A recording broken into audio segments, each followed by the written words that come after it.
Commonly, GP trainees fail their exam because they sit the exam too early. This has been the case for the CSA and for the RCA. If you have not got enough experience of general practice and you're rushing to sit it, you might not be ready for an exam where you're going to be tested to the level of an independent GP. The timing is very important. You need to work through how many a month you might need to be able to get to the level that you're comfortable to sit the exam. Inadequate preparation is another one where GP trainees may underestimate the exam and don't take it seriously. Poor time management is a big one. A lot of GP trainees struggle with their timing. In the video case example on the college website, where you can see some of the SCA cases, most of them, the doctors in this consultation are struggling with their time. Some of the consultation are running beyond 15 minutes. Getting a grip on the timing is really important.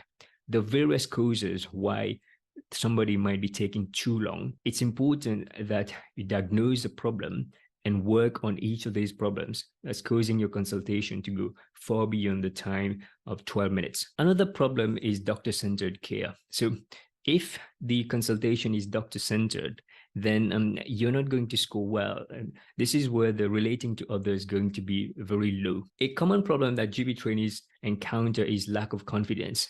And this comes from people who might not have English as their first language. So they might struggle with the accent, or they feel like they can't communicate with confidence.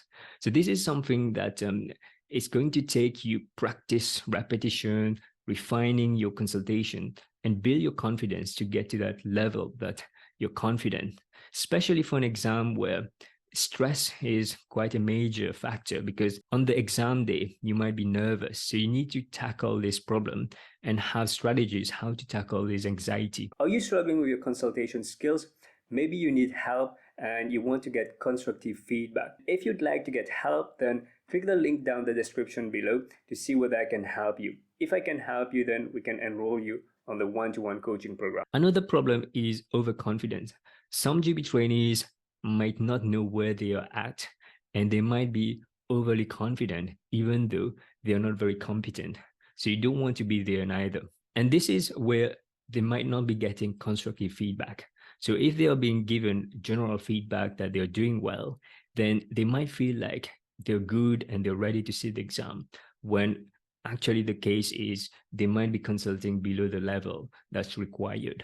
Another problem is struggling to take a targeted history. So some GP trainees might struggle because they don't have a good structure. Insensitivity and not being able to empathize naturally is another issue. Sometimes GP trainees have got stuck phrases that they use, but they don't sound empathic, and you can't really fake it. If you don't mean what you're saying, and if you're not congruent, then the examiner can tell, the simulator can also pick that up. Listening is a very overlooked skill in communication skill. Most people feel like their communication skill is good, they're listening well, but actually listening is something very difficult, because sometimes people listen not to actively listen, understand, but so that they can speak next. They're listening at the same time they're thinking about what to say next, what question to ask. And then they forget things, they don't pick up things, and then they don't respond to cues. If you found this video useful, then I'm sure you're going to get a lot from watching this video. Click the video to watch it. Take care, everybody. Bye-bye.